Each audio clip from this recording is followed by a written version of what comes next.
لله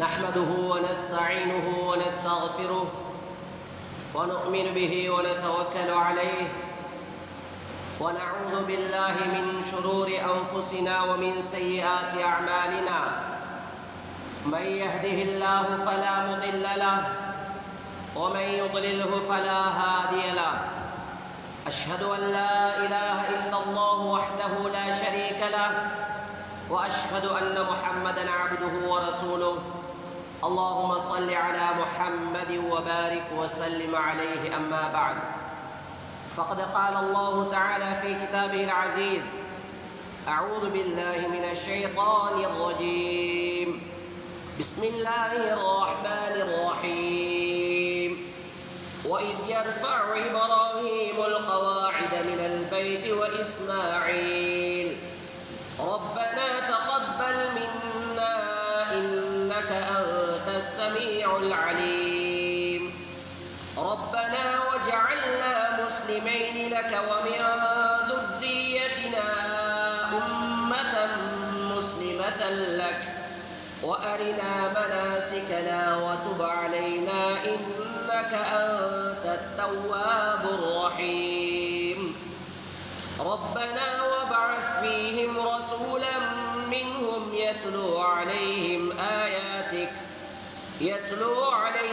آياتك ويعلمهم الكتاب والحكمة ويزكيهم إنك أنت العزيز الحكيم صدق الله العلي العظيم إن أحسن الحديث كتاب الله وخير الهدي هدي محمد صلى الله عليه وسلم وشر الأمور محدثاتها وكل محدثة بدعة وكل بدعة ضلالة وكل ضلالة في النار أو كما قال عليه الصلاة والسلام முழுலகையும் படைத்து பரிபாலித்து ரட்சித்துக் கொண்டிருக்கும் வல்லவன் அல்லாஹ் சுப்ஹானஹு வ தஆலாவுக்கே சர்வ புகழும் புகழ்ச்சிகளும் சொந்தமானது. அவனே சர்வ சக்தன், அவனே அன்றி வணக்கத்துக்குரிய நாயன் யாரும் கிடையாது என்று ஆரம்பமாக சாட்சி சொன்னதன் பின்பு ரப்புல் இஸ்ஸத் ஜல்ல ஜலாலுஹு உலகத்தில் அவருடைய தீனை மக்கள் மன்றத்திலே ஒப்புவிக்க வேண்டும், மக்கள் மன்றத்திலே அதை கொண்டு போய் சமர்ப்பிக்க வேண்டும் என்ற அடிப்படையில் அல்லாஹ்வினால் ரசூலாக தெரிவு செய்து இறுதி தூதராக அனுப்பப்பட்ட உயிரினும் மேலான உத்தம தூதர் முஹம்மது முஸ்தபா தாஜுல் மதீனா ஹஜ்ரத் ஸல்லல்லாஹு அலைஹி வஸல்லம் அவர்கள் மீதிலும் அன்னாரது வாழ்க்கையை தங்களுடைய வாழ்க்கையை லட்சியமாக எடுத்து நடந்த உத்தம சஹாபாக்கள், தாபிஊன்கள், தாபிஉத் தாபிஈன்கள் மற்றும் கயாமத்துடைய நாள் வரைக்கும் வரக்கூடிய அனைத்து முஸ்லிமான மூமினான ஆண்கள் பெண்கள் அனைவர்கள் மீதும் ஸலவாத்தும் சலாமும் என்றென்றும் உண்டாவதாக. புனிதமிக்க ஜுமாவுடைய தினத்தன்று நேர காலத்தோடு அல்லாஹுடைய மாளிகையில் இஅ்திகாஃபுடைய நியத்தில் வந்தமர்ந்திருக்கும் அல்லாஹ்வின் நல்லடியார்களே, அன்பு நிறைந்த சகோதரர்களே, அல்லாஹ் சுப்ஹானஹு வ தஆலா எமக்கு என்னென்ன கட்டளைகளை இட்டிருக்கிறானோ அத்தனை கட்டளைகளையும் நம் வாழ்வில் முடிந்தளவுக்கு எடுத்தும் எந்தெந்த விடயங்கள் எல்லாம் எமக்கு கூடாதென்று தடை சட்டங்களாக விதித்திருக்கிறானோ அத்தனை தடை சட்டங்களையும் தாண்டி விடாது தக்வா செய்து வாழ்ந்து கொள்ளும்படி ஆரம்பமாக அடியனாக எனக்கும் அடுத்ததாக உங்களுக்கும் வசியத்தும் நசீஹத்தும் செய்து கொள்கிறேன். கண்ணியமிக்க அல்லாஹுடைய நல்லடியார்களே, ஹாஜிகள் எல்லாம் அல்லாஹுடைய அந்த பைத்துல்லாவை நோக்கி சென்று அங்கே தங்களுடைய ஹஜ்ஜுடைய அந்த கிரிகைகளில் அமல்களில் ஈடுபட்டு கொண்டிருக்கக்கூடிய இந்த புனிதமான பரக்கத் நிறைந்த தருணத்திலே அல்லாஹ் சுப்ஹானஹு வ தஆலா அவருடைய மாளிகையாகிய மஸ்ஜிதில் எமக்கு வீற்றிருக்கின்ற சந்தர்ப்பத்தை தந்திருக்கிறான். கண்ணியமிக்க அல்லாஹுடைய நல்லடியார்களே, ஹாஜிமார்கள் எல்லாம் அவர்களுடைய அமல்களில் ஹஜ்ஜுடைய அந்த கிரிகைகளில் ஈடுபட்டு கொண்டிருக்கிறார்கள். இந்த ஹஜ்ஜுடைய கிரிகைகளில் நேரடியாக சம்பந்தப்படுகின்ற ஒரு ரசூல் இருப்பார்கள் என்றால் ஹஜ்ரத் இப்ராஹிம் அலைஹிஸ்ஸலாத்து வஸ்ஸலாம் அவர்களாக இருக்கிறார்கள். இன்றைய குத்துபாவிலே ஹஜ்ரத் இப்ராஹிம் அலைஹிஸ்ஸலாம் அவர்களுடைய குடும்பத்துடைய முன்மாதிரி எப்படியானது என்ற விடயத்தை பற்றி நாம் சற்று பார்க்கலாம் என்று நினைக்கிறேன். ஹதரத் இப்ராஹிம் அலைஹிஸ்ஸலாம் அவர்கள் ஒரு சாமானியமான ஒரு மனிதர் அல்ல. உலகத்தில் முதலாக தன்னுடைய மனைவியையும் குழந்தையையும் கூட்டிக் கொண்டு முதலாவது ஹிஜ்ரத் செய்த ஒரு மாமனிதர் என்றால் ஹதரத் இப்ராஹிம் அலைஹிஸ்ஸலாம் அவர்கள் தான். அவர்கள் தன்னுடைய வாலிப காலம் தொடக்கம் கடைசி மூச்சு வரைக்கும் பல்வேறுபட்ட சோதனைகளுக்கு உட்படுத்தப்பட்டார்கள். வாலிப வயசிலே அவருடைய அந்த சோதனை ஆரம்பமாகிறது. உலகத்திலே சிலை வணக்கம் உச்சகட்டத்தில் இருக்கின்ற அந்த நேரம், தௌஹீதுக்கு எதிரான அந்த கொள்கை உலகத்திலே தலை விரித்து ஆடுகின்ற அந்த காலம். இந்த நேரத்தில் தான் உலகத்தில் ஓரிரை கொள்கையை நிலைநாட்ட வேண்டும் என்பதற்காக மக்கள் மன்றத்திலே படைத்தரப்பு அல்லாஹ்வை பற்றி தன்னுடைய வஹ்தானியத்தை, ருபூபியத்தை, உலூஹியத்தை மக்கள் மன்றத்திலே கொண்டு போய் சேர்க்க வேண்டும் என்பதற்காக அல்லாஹ் சுப்ஹானஹு வ தஆலா தெரிவு செய்த மிக புனிதமான ஒரு மாமனிதர் ஹதரத் இப்ராஹிம் அலைஹிஸ்ஸலாம் அவர்கள். இப்ராஹிம் அலைஹிஸ்ஸலாம் அவர்கள் அவர்களுடைய குடும்பத்துக்கு எதிராகவே இந்த தௌஹீதுடைய இஸ்லாமுடைய பிரச்சாரத்தை மேற்கொள்கிறார்கள். அவர்களுடைய தகப்பனார் தொடக்கம் அவர்களுடைய முழு குடும்பமுமே அவர்களுக்கு எதிராக நிற்கின்ற அந்த காலம். சிலை வணக்கத்தை அவருடைய மூதாதையர்கள் பின்பற்றி வந்தார்கள். அந்த மூதாதையர்கள் செய்த காட்டி அந்த வழிமுறையில் தான் நாம் இருப்போம் என்று அடம் பிடித்துக் கொண்டிருந்த அந்த காலம். ஹதரத் இப்ராஹிம் அலைஹிஸ்ஸலாம் அவர்கள் படைத்த ரப் அல்லாஹ்வை தேடுவதற்கு ஆரம்பிக்கிறார்கள். இறைவனுடனான என்னுடைய தொடர்பை நான் சரியான அமைப்பில் ஆக்கிக் கொள்ள வேண்டும் என்ற அந்த அடிப்படையில் படைத்தவனை தேடுகின்ற அந்த பயணத்தை ஹதரத் இப்ராஹிம் அலைஹிஸ்ஸலாம் அவர்கள் ஆரம்பிக்கிறார்கள். வானத்தை பார்க்கிறார்கள், நட்சத்திரங்கள் கோள்கள் தோன்றுகின்றன. இவைகளை பார்த்த இப்ராஹிம் அலைஹிஸ்ஸலாம் இவைகள் என்னுடைய ரப்பாக இருக்குமோ என்று தோன்றினார்கள். கற்பனைக்கு அவர்களுக்கு வந்தது. யோசித்தார்கள், என்னுடைய ரப்பு அல்லாஹ் ஒரு நாளும் மறையக்கூடியவன் அல்ல. இந்த கோள்கள் தோன்றுகின்றன, மறைகின்றன, நட்சத்திரங்கள் அது பகலாகின்ற நேரத்தில் அதனுடைய ஒளி மங்குகிறது. திரும்பவும் படைத்தவனை தேடிய பிரயாணத்தை அவர்கள் மேற்கொள்கிறார்கள். என்னுடைய ரப்பை நான் அடைய வேண்டும், இந்த பிரபஞ்சத்தை படைத்தவன் யார் என்ற அந்த கேள்விக்குரிய பதிலை தேட வேண்டும் என்ற நோக்கிலே ஹதரத் இப்ராஹிம் அலைஹிஸ்ஸலாம் அவர்கள் பயணிக்கிறார்கள். அங்கே சந்திரனை பார்க்கிறார்கள். சந்திரன் மிக பிரகாசமாக இருக்கிறதே. ஓஹோ, இதுதான் என்னை படைத்த ரப்பு அல்லாஹ்வா இருக்குமோ என்ற அந்த சந்திரனை பார்த்து இதுதான் என்னுடைய ரப் என்று நினைக்கிறார்கள். பகல் ஆகின்றது, சந்திரன் மறைந்து சூரியன் வருகிறது. யோசித்தார்கள், இல்லை இல்லை, சந்திரன் என்னுடைய ரப்பாக இருக்க முடியாது. முழு உலகத்துக்கும் வெளிச்சத்தை கொடுத்து கொண்டிருக்கிற இந்த சூரியன், இதை பார்த்து நினைத்தார்கள் இதுதான் என்னை படைத்த ரப்பாக இருக்குமோ. பின்னேரமாகின்றது, சூரியன் மறைகிறது, திருப்பி சென்ற நாளை போன்று சந்திரன் வருகிறது. இப்படியே காலம் சுழன்று கொண்டிருக்கிறது. அல்லாஹ் ஹதரத் இப்ராஹிம் அலைஹிஸ்ஸலாம் அவருடைய கல்புக்குள்ளால் வெளிச்சத்தை உண்டாக்குகிறார். அவருடைய உள்ளம் ஷரஹ் செய்யப்படுகிறது, இஸ்லாத்தின் பக்கம் உள்ளம் விரிவாக்கப்படுகிறது. யோசித்தார்கள், இல்லை இல்லை, என்னுடைய ரப் ஒரு நாளும் தோன்றி மறைபவன் அல்ல, அவன் நிலையாக இருப்பவன் என்ற அந்த உறுதிக்கு வருகிறார்கள். இப்பொழுது படைத்தரப்பு அல்லாஹ் அவர்களை தெரிவு செய்கிறான். தான் யார் என்பதை படைத்தவன் அல்லாஹ் ஹதரத் இப்ராஹிம் அலைஹிஸ்ஸலாம் அவர்களை தெரிவு செய்து அவர்களுக்கு தன்னுடைய வஹதானியத் எப்படியானது, தன்னுடைய குதிரத் எப்படியானது, தன்னுடைய சக்தி எப்படிப்பட்டது என்ற விடயங்களை எல்லாம் கட்டம் கட்டமாக படிப்பிக்கிறான். அவர்கள் அவர்களுடைய வீட்டோடு, குடும்பத்தோடு, ஊரோடு இருந்து கொண்டல்ல, முழுதையும் தியாகம் செய்து அத்தனை அல்லாஹ்வுடைய பாதையிலே அர்ப்பணிப்பு செய்து அவர்கள் வெளியாகி செல்கிறார்கள். தன்னுடைய மனைவியும் கூட்டிக் கொண்டு பிள்ளையோடு அவர்கள் செல்கிறார்கள். சாமானியமான முயற்சி அல்ல, சாதாரணமான முயற்சிக்கு பின்னால் அல்ல ஹதரத் இப்ராஹிமுடைய ஈமான். அதனால்தான் எல்லா கட்டத்திலும் ஹதரத் இப்ராஹிம் படைத்தரப்பு அல்லாஹுடைய அந்த கட்டளைக்கு முன்னால் நான் தூசு என்று அவர்கள் விளங்கினார்கள். எனவே அல்லாஹுடைய நல்லடியார்களே, படைத்தரப்புல் ஆலமீன் அல்லாஹ் சுப்ஹானஹு வ தஆலா ஹஜ்ரத் இப்ராஹிம் அலைஹிஸ்ஸலாம் அவர்களை எப்படி சோதித்தன் என்ற விடயத்தை சொல்கின்ற பொழுது, وَإِذِ ابْتَلَى إِبْرَاهِيمَ رَبُّهُ بِكَلِمَاتٍ فَأَتَمَّهُنَّ. இப்ராஹிம் அலைஹிஸ்ஸலாம் அவர்களை அவர்களுடைய ரப்பாகிய அல்லாஹ் பல்வேறுபட்ட சோதனைகளை கொடுத்து சோதித்தான் என்று அல்லாஹ்வே சொல்லிவிட்டு சொல்கிறான். எல்லா சோதனைகளிலும் ஹஜ்ரத் இப்ராஹிம் அலைஹிஸ்ஸலாம் அவர்கள் ஃபஅதம்மஹுன்ன, எல்லா சோதனைகளையும் வெற்றி அடைந்தார்கள். கொடுக்கப்பட்ட சோதனையை பரிபூர்ணமாக, பரிபக்குவமாக, கச்சிதமாக செய்து முடித்தார்கள்.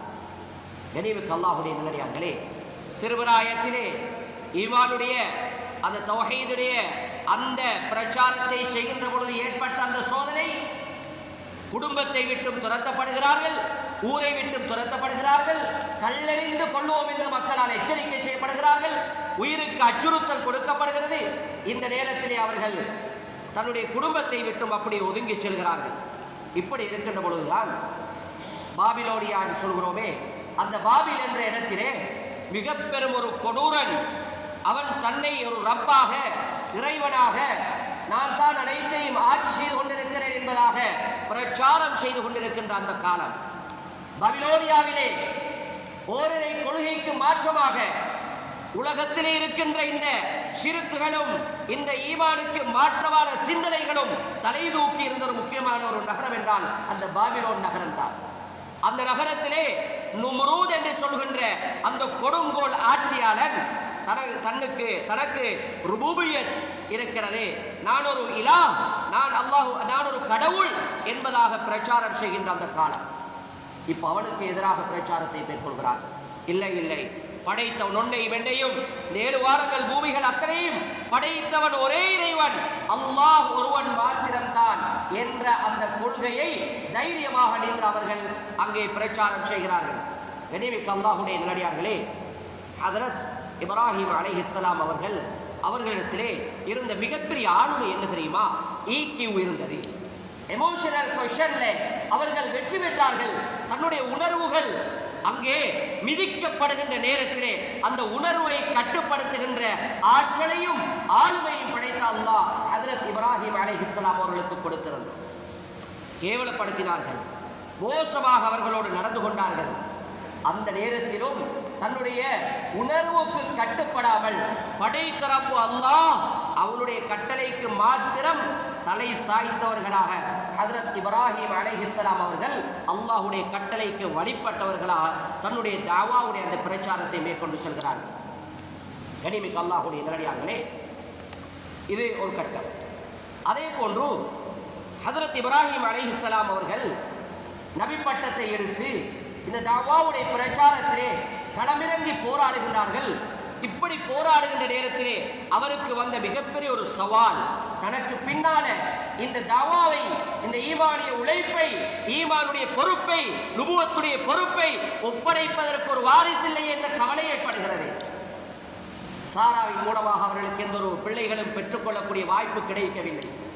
பின்னால் ஹாஜர் அம்மையார் அவர்களை திருமணம் முடித்து அல்லாஹ் சுப்ஹானஹு வ தஆலா ஹஜ்ரத் இப்ராஹிம் அலைஹிஸ்ஸலாம் அவர்கள் தள்ளாடுகின்ற வயதை அடைகிறார்கள். தள்ளாடுகின்ற வயது, அந்த நேரத்திலே இன்று பொதுவாக பேசப்படுகின்ற ஒரு விடயம் தான். எல்லாரும் சொல்வார்கள், இதுக்கு பின்னாலே உங்களுக்கு ஒரு குழந்தை ஒன்று எதிர்பார்ப்பதா? சாத்தியம் இல்லை, விட்டு போடுங்க, தத்தெடுத்து வளங்க, இப்படி எல்லாம் பேசுகின்ற ஒரு சமூகத்தில் நாங்கள் இருந்து கொண்டிருக்கிறோம். இப்படியான ஒரு கட்டத்தில் தான் ஹஜ்ரத் இப்ராஹிம் அலைஹிஸ்ஸலாம் அவர்கள் படைத்தரப்பு அல்லாஹ்விடத்திலே துஆ கேட்கிறார்கள். அல்லாஹ் அவர்களுக்கு ஹஜ்ரத் இஸ்மாயில் என்ற அந்த பிள்ளையை வரமாக கொடுக்கிறார். அந்த இஸ்மாயில் அலைஹிஸ்ஸலாம் அவர்கள் தான் அரபிய வம்சத்திலே தூய அரபு பேசுகின்ற அந்த வம்சம். அந்த காபாவை சுற்றி இருக்கக்கூடிய அந்த பகுதிகளிலே வசித்து வந்த தூய இஸ்லாம், அதாவது அரபியல், அந்த அரேபிய வம்சத்தில் ஹஜ்ரத் இஸ்மாயில் அலைஹிஸ்ஸலாம் அவர்களுடைய அந்த சந்ததியில் தான் ஹஜ்ரத் முஹம்மது முஸ்தபா ஸல்லல்லாஹு அலைஹி வஸல்லம் அவர்களையும் அல்லாஹ் தெரிவு செய்கிறார். கனிமிக்க அல்லாஹ்வுடைய நல்லடியார்களே, அந்த இஸ்மாயில் அலைஹிஸ்ஸலாம் அவர்கள் சிறு குழந்தையாக இருக்கின்ற கட்டத்திலும் அல்லாஹ் சோதிக்கிறார். ஆரம்பத்திலும் சோதனை, வாலிப கட்டத்திலும் சோதனை, ஊரை விட்டு அடித்து விரட்டப்படுகிறார்கள். இப்பொழுது தள்ளாடுகின்ற வயசை அடைகிறார்கள். அந்த நேரத்திலே அல்லாஹ்விடத்திலே கேட்டு அடைந்து கொண்ட அந்த செல்வம் அல்லாஹ் ஹிபத் என்று சொல்கிறான், கொடை என்று சொல்கிறான். அந்த செல்வமான ஹஜ்ரத் இஸ்மாயில் அலைஹிஸ்ஸலாம் பாப்பா எப்படி இருக்கிறார்? இந்த காலத்தில் நாம் சொல்வதாக இருந்தால் அப்பாவும் பேரப்பிள்ளையும் போல இல்லையா? 80-90 வயசுகள் அந்த கட்டம். அந்த கட்டத்திலே கிடைத்த அந்த பிள்ளை ஆண் மகன். அந்த இஸ்மாயில் அலைஹிஸ்ஸலாம் அவர்கள் தகப்பனோடு கொஞ்சி குழாவி சிரித்து விளையாடுகின்ற அந்த வயது 8-10 வயசை தாண்டுகின்ற காலத்தில் அல்லாஹுடைய இன்னொரு கட்டளை வருகிறது, சோதனை. அல்லாஹ் ஹஜ்ரத் இப்ராஹிம் அலைஹிஸ்ஸலாம் அவர்களுக்கு கனவின் மூலமாக உணர்த்துகிறார். நபிமார்களுக்கு வருகின்ற கனவு அது வஹி. இந்த கனவிலே ஹஜ்ரத் இப்ராஹிம் அலைஹிஸ்ஸலாம் அவர்களுக்கு கட்டளை வருகிறது, தள்ளாடுகின்ற வயசில் கிடைத்த அந்த பிள்ளை உங்களோடு கொஞ்சி குழாவி விளையாடுகின்ற அந்த பருவத்தை அடைகிறார். இந்த நேரத்திலே அல்லாஹ்வுடைய கட்டளை வருகிறது, இந்த மகனை நீங்கள் அறுக்க வேண்டும். யோசனை செய்து பாருங்கள். இது பேசுவதற்கு லேசி, கேட்பதற்கு லேசி. ஒவ்வொரு தகப்பனாக இருக்கக்கூடியவர்களும் உள்ளத்தில் கொஞ்சம் கையை வைத்து பாருங்கள். உங்களுடைய பெற்ற மகன் உங்களுக்கு முன்னால் இருக்கிறார். இந்த நேரத்திலே கத்தியை தந்து உங்களுடைய மகனை அருங்கள் என்றால் எந்த ஒரு தகப்பனாவது கத்தியை கழுத்தில் வைப்போமா? ஹஜ்ரத் இப்ராஹிம் அலைஹிஸ்ஸலாம் அவர்கள் வருகிறார்கள். தன்னுடைய அருமை மகனிடத்திலே வந்து கேட்கிறார்கள், என்னுடைய அருமை மகனே, நான் இப்படி ஒரு கனவு கண்டேன்ப்பா. இன்னி ரஅய்து ஃபில் மனாம் அன்னி அஸ்பஹுக ஃபன்சுர் மாதா தரா. என் அருமை மகனே, எனக்கு இப்படி ஒரு கனவு காட்டப்பட்டுச்சப்பா. என்னுடைய ரப்பு அல்லாஹ் இப்படி சொல்லுகிறானே, உன்னை அறுத்து பணியிடும்படி எனக்கு அல்லாஹ் கட்டளையிட்டு இருக்கிறான். நான் பேசுவது குர்ஆனுடைய ஆயத்துக்களில் வருகின்ற விஷயங்கள் மாத்திரம்தான். எனவே அல்லாஹ்வுடைய நல்லடியார்களே, இப்பொழுது அந்த மகனை முன்னால் வைத்துக் கொண்டு பேசுகிறார்கள். மகன் என்ன தெரியுமா சொல்கிறார்கள்? யா அபதி ஃஅல் மா துமர் சதஜிதுனி இன்ஷாஅல்லாஹு மினஸ் சாபிரீன். என் அருமை தகப்பனே, அபத் என்ற வார்த்தை அரபிலே அபா, அபத் என்ற அந்த வார்த்தைகள் செல்லமாக, இரக்கமாக என்று செல்ல வாப்பா என்று கூப்பிடுவதற்குத்தான் அபா, அபத் என்ற அந்த வார்த்தைகள் பாவிக்கப்படுகிறது. இந்த வார்த்தையில் தான் சொல்லுகிறார்கள், யா அபதி, என் அருமை தந்தையே, செல்ல வாப்பா, இஃப்அல் மா துமர், உங்களுக்கு என்ன கட்டளை அல்லாஹ் இட்டானோ அந்த கட்டளை பிரகாரம் நீங்கள் செய்து விடுங்கள், என்னை அறுத்து விடுங்கள் வாப்பா என்று அந்த அருமை மகன் சொல்லுகிறார். ஏன்? ஈமானிய அந்த சூழலிலே வளர்க்கப்பட்ட குழந்தை, அந்த குழந்தையும் ஈமானியத்தான ஒரு குழந்தையாகத்தான் இருந்தது. சிறு பிராயம். அந்த பிராயத்திலும் என்னுடைய அருமை தந்தையே, அல்லாஹ் என்ன கட்டளையாக உங்களுக்கு சொன்னானோ என்னை அப்படியே அறுத்து பணியிட்டுடுங்க வாப்பா என்று சொன்ன நேரத்திலே இப்ராஹிம் அலைஹிஸ்ஸலாம் தன்னுடைய மகனை அழைத்து கொண்டு போகிறார். வைத்து அங்கே படுக்க வைக்கிறார்கள். முகத்தை பார்க்கின்ற பொழுது பெத்த பிள்ளை இல்லையா? எந்த ஒரு தகப்பனுடைய கல்பம் கலங்கிவிடும் இல்லையா? அல்லாஹ்வுடைய கட்டளைக்கு சரணடைந்து விட்டார்கள், மாற்று கருத்து இல்லை. இருந்தாலும் அறுக்கின்ற நேரத்திலே மகனுடைய முகத்தை பார்க்கின்ற பொழுது கத்தியை தூக்கிடுவேனோ என்ற ரப்பு அல்லாஹ்வுடைய கட்டளைக்கு நான் மாறு செய்து விடுவேனோ என்ற பயம் வருகிறது. ஃபலம்மா அஸ்லமா வதல்லஹு லில் ஜபீன். அல்லாஹ் குர்ஆனிலே சொல்கிறான், ரெண்டு பேருமாக சேர்ந்து அல்லாஹ்வுடைய கட்டளைக்கு சரணடைந்தவர்களாக, அல்லாஹ்வுடைய கட்டளையை ஏற்றுக்கொண்டவர்களாக சென்ற பொழுது தகப்பனார் செய்த வேலை என்ன தெரியுமா? வதல்லஹு லில் ஜபீன். தன்னுடைய மகனுடைய முகம் நேரடியாக விளங்கக்கூடாது என்பதற்காக குப்பர படுக்க வைத்து அறுப்பதற்கு முன் வந்தார்கள் என்று படைத்த ரப்புல் ஆலமீன் அல்லாஹ் ஹஜ்ரத் இப்ராஹிம் அலைஹிஸ்ஸலாம் அவர்களுடைய ஈமானிய சக்தியை நமக்கு படித்து தருகிறார். ஷைத்தான் பல கட்டங்களிலே அவர்களை வழிகெடுக்கிறான். அந்த நேரத்திலே கல்லெறிந்து விட்டு செல்கிறார்கள். இன்று ஹாஜிகள் அந்த இடங்களிலெல்லாம் கல்லெறிவதை கடமையாக ஆக்கப்பட்டிருக்கிறது. ஷைத்தான் வழிகெடுக்க வந்த கட்டங்கள். கண்ணியமிக்க அல்லாஹ்வுடைய நல்லடியார்களே, இந்த கட்டத்தில் தான் படைத்த ரப்பு அல்லாஹ் சுப்ஹானஹு வ தஆலா உடனடியாக கத்தியை வைக்கின்ற பொழுது அறுக்கவில்லை, கத்தியை தூக்கி வீசி விடுகிறார்கள். அதிகமான சரித்திரங்களில் நாங்கள் கேட்டிருக்கிறோம். கத்தியை வீசினார்கள், பக்கத்தில் இருந்த மலை இரண்டாக பிளந்தது. அதற்கு எந்த ஒரு ஆதாரமும் இல்லை, பலவீனமான லைஃபான ஹதீஸ் கூட இல்லை. கத்தியை வீசினார்கள் என்பது மட்டும்தான் வந்திருக்கிறது. உடனே அல்லாஹ் சுவர்க்கத்தில் இருந்த ஆட்டை இறக்கி கொடுத்தான், அறுத்து குர்பானி கொடுத்தார்கள். அந்த உதுஹையாவுடைய அமலைத்தான் இன்று நாங்கள் ஹஜ்ஜுடைய பெருநாளுடைய காலத்திலே மிக விசேஷமான அமலாக செய்து வருகிறோம்.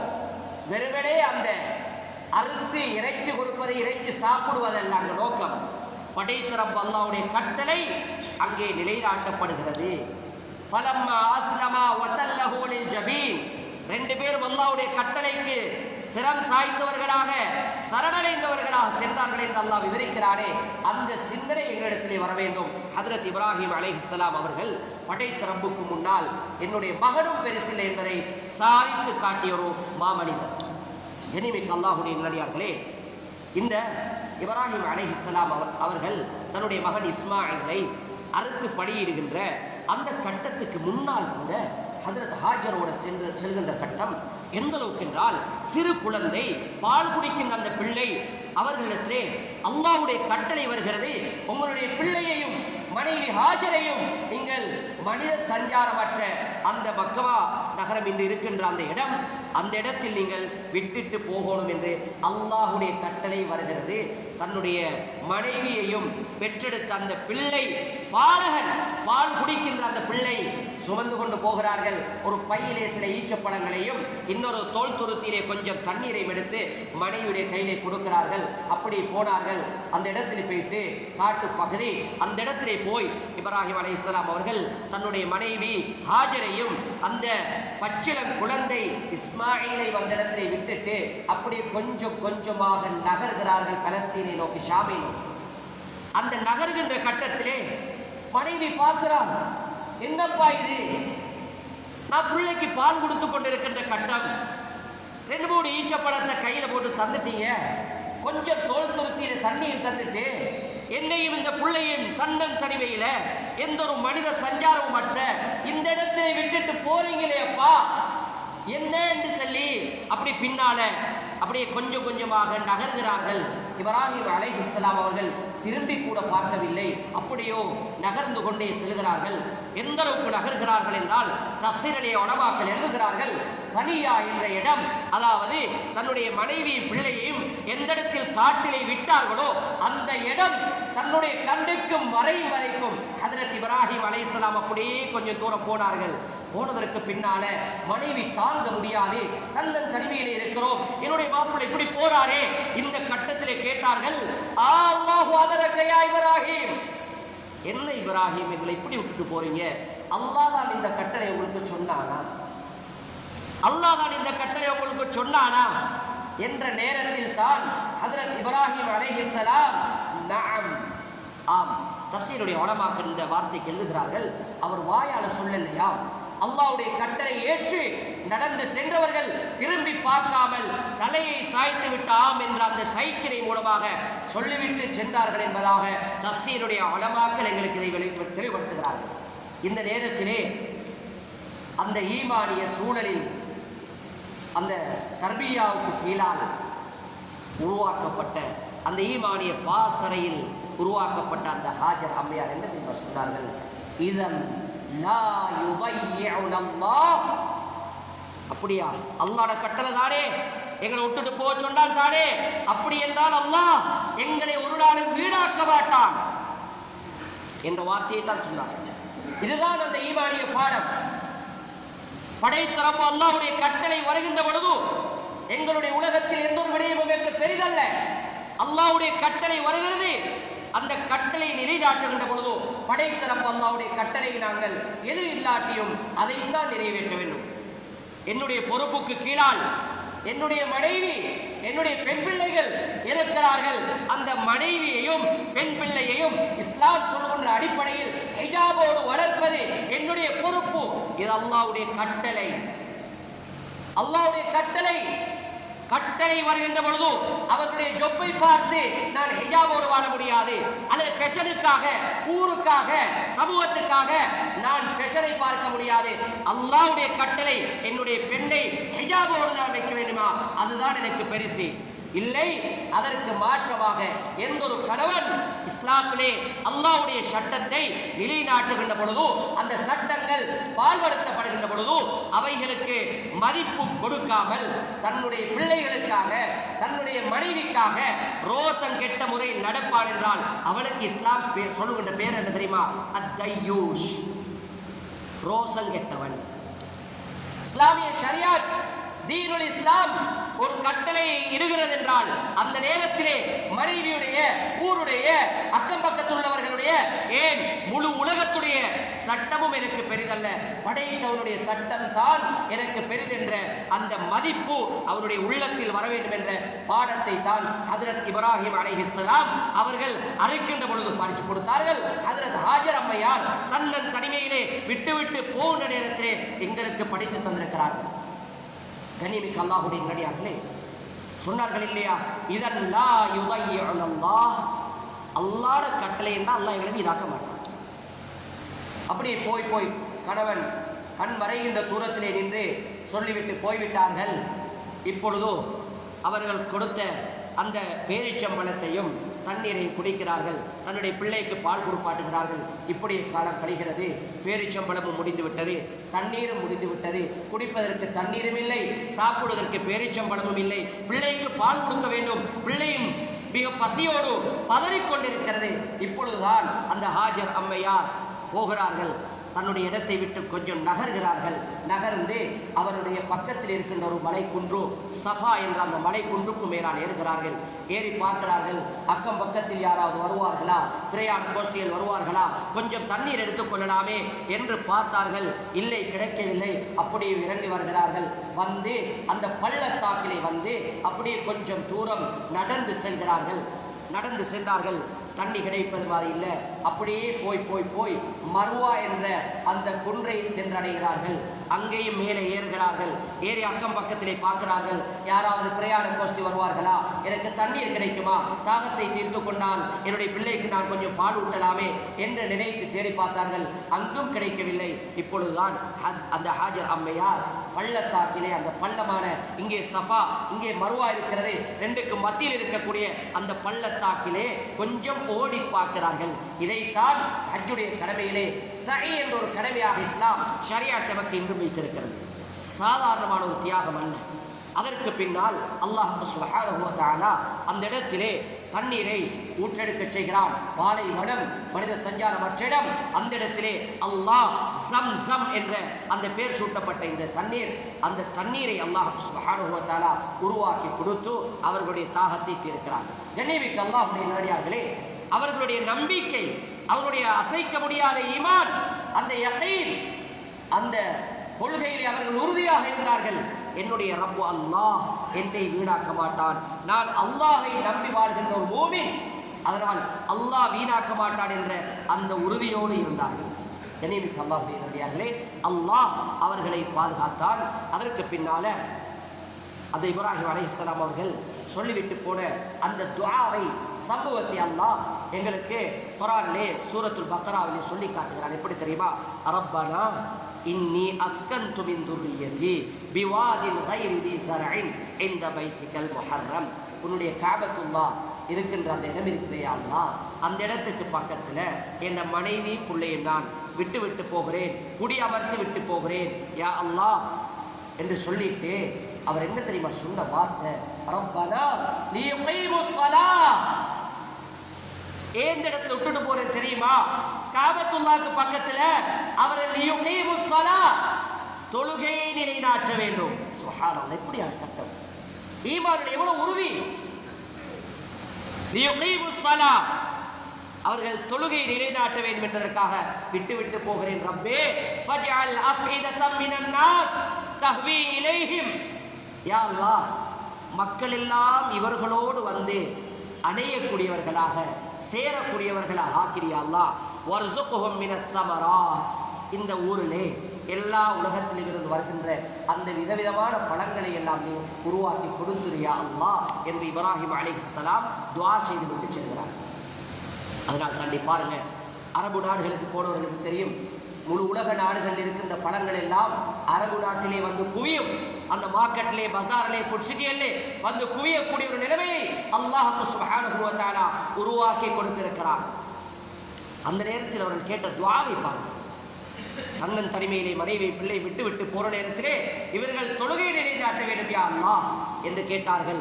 அவர்களுடைய படைத்த ரப்போடு உள்ள அசைக்க முடியாத அந்த ஈமானை, அல்லாஹ்வுடனான தொடர்பை சீராக்க வேண்டும் என்ற அந்த துஆ. அடுத்ததாக சமூக சிந்தனை உள்ளவர்களாக இருந்தார்கள். யா அல்லாஹ், இவர்களுக்கு மட்டுமல்ல, யாரெல்லாம் இந்த இடத்துக்கு வருகிறார்களோ எல்லா மக்களுக்கும் நீ என்ன செய், அவர்கள் வர்சுக் அஹ்லஹும் மினஸ் ஸமராத், அந்த பழங்களை கொடுக்க வேண்டும் என்று சமூக சிந்தனை உள்ளவர்களாக அந்த இப்ராஹிம் அலைஹிஸ்ஸலாம் அவர்கள் அந்த இடத்திலே படைத்த ரப்ப அல்லாஹ்விடத்திலே துஆ கேட்டார்கள். பின்னால் அல்லாஹ் சுப்ஹானஹு வ தஆலா அந்த குடும்பத்தை தெரிவு செய்கிறான். இப்ராஹிம் அலைஹிஸ்ஸலாம் அவர்களையும் அவருடைய அருமை புதல்வர் இஸ்மாயில் அலைஹிஸ்ஸலாம் அவர்களுக்கு அல்லாஹ்வுடைய கட்டளை என்ன தெரியுமா? பாப்பாவும் மகனும் சேர்ந்து என்னுடைய வீட்டை காபத்துல்லாவை நீங்கள் கட்ட வேண்டும். எப்படியான தெரிவு அல்லாஹ்வே! அவர்கள் ஈமானுக்கு தியாகம் செய்தார்கள், தௌஹீதுக்காக வேண்டி தியாகம் செய்தார்கள், கொள்கைக்காக போராடினார்கள். அல்லாஹ் அவர்களை விடவில்லை. நீங்கள் என்னுடைய வீட்டை புனர் நிர்மாணம் செய்ய வேண்டும். 2 பேர் வாப்பாவும் மகனுமாக சேர்ந்து கட்டுகிறார்கள். காபத்துல்லாவை கட்டிட்டு என்ன தெரியுமா கேட்டார்கள்? وَإِذْ يَرْفَعُ إِبْرَاهِيمُ الْقَوَاعِدَ مِنَ الْبَيْتِ وَإِسْمَاعِيلُ, இப்ராஹீமும் இஸ்மாயிலும் அலைஹிமுஸ்ஸலாம் வாப்பாவும் மகனும் சேர்ந்து அந்த காபத்துல்லாவுக்கு கல் வைத்து கட்டி அந்த உயரமான ஒரு இடத்தை அடைகின்ற பொழுது அந்த கட்டிடம் உயர்ந்து விட்டது. அந்த நேரத்திலே அல்லாஹ்விடத்தில் கேட்ட துஆவை அல்லாஹ் சொல்கிறான், ரப்பனா தகப்பல் மின்னா இன்னக அன்த ஸமீஉல் அலீம். போன்ற கட்டளை வந்துச்சு, நானும் என் மகனும் சேர்ந்து கட்டி முடிச்சிட்டோம். யா அல்லாஹ், கட்டினது பெருசு இல்லை, இதை நீ ஏற்றுக்கொள்ளணும். ரப்பனா தகப்பல் மின்னா, யா அல்லாஹ், நானும் என் மகனும் செய்த இந்த தியாகத்தை, இந்த உழைப்பை, இந்த முயற்சியை நீ கபூல் செய்ய வேண்டும். அமல் செய்வது பெருசு இல்லை, அமல் அல்லாஹ்விடத்தில் கபூலியத்தாக வேண்டும். வெறுமனே ஹஜ்ஜுக்காக வேண்டி இந்த வெறும் சடலத்தை, உடலை சுமந்து கொண்டு ஃப்ளைட்லே போயிட்டு அங்கே தவாப் செய்து சாய் செய்து கல்லெறிந்து விட்டு வெறுமனே திரும்பி வருவதல்ல. கல்பால படைத்த ரப்ப அல்லாஹ்வுக்கு முன்னால் லப்பைக் அல்லாஹும்ம லப்பைக் லப்பைக் லா ஷரீக லக லப்பைக் இன்னல் ஹம்த வன் நிஅமத லக வல் முல்க் லா ஷரீக லக். யா அல்லாஹ், என்னுடைய மனைவி, பிள்ளைகள், குழந்தைகள், என்னுடைய ஊடு, என்னுடைய வாசல், என்னுடைய ஊர், என்னுடைய சொந்த இடம், தாயகத்தையே நான் உனக்காக திறந்து விட்டு வந்தேன். லப்பைக், உன்னுடைய அழைப்பை ஏற்று வந்து விட்டேன் யா அல்லாஹ் என்று அனைத்தையும் அந்த இடத்திலே ஒரு பக்கம் வைத்துவிட்டு படைத்தரப்பு அல்லாஹுக்கு முன்னால அவன் கல்வால அல்லாஹ்வை முன்னோக்கி அந்த இபாதத்துக்களில் ஈடுபட வேண்டும் என்ற விடயத்தை தான் ஹஜ்ரத் இப்ராஹிம் அலைஹிஸ்ஸலாம் அவர்கள் எங்களுக்கு படித்து தருகின்ற அந்த துஆ. கண்ணியமிக்க அல்லாஹ்வுடைய நல்லடியார்களே, இந்த இப்ராஹிம் அலைஹிஸ்ஸலாம், ஹாஜர் அலைஹிஸ்ஸலாம், இஸ்மாயில் அலைஹிஸ்ஸலாம் இவர்கள் செய்த தியாகத்தை ஹஜ்ஜுடைய அமல்களில் அல்லாஹ் இன்று வரைக்கும் கயாமத்துடைய நாள் வரைக்கும் ஹயாத்தாக்கி கொண்டே இருப்பான், எந்த ஒரு சந்தேகமுமே கிடையாது. எனவே இந்த குடும்பத்திலிருந்து நாங்கள் எங்களுடைய குடும்பத்துக்கான படிப்பினையை பெற்றுக்கொள்ள வேண்டும். முதலாவது படிப்பினை, என்ன நடந்தாலும் சரி என்னுடைய ஈமானிய அந்த கொள்கையை நான் விட்டுக் கொடுக்க மாட்டேன் என்று அசைக்க முடியாத நம்பிக்கை, இஸ்திகாமத், உறுதிப்பாடு இருக்க வேண்டும். 2வது, எவ்வளவு பயங்கரமான சோதனை வந்தாலும் படைத்தவனுடைய கட்டளை என்று வருகின்ற பொழுதோ அந்த கட்டளைக்கு பின்னால் முழு உலகமே ஜீரோ.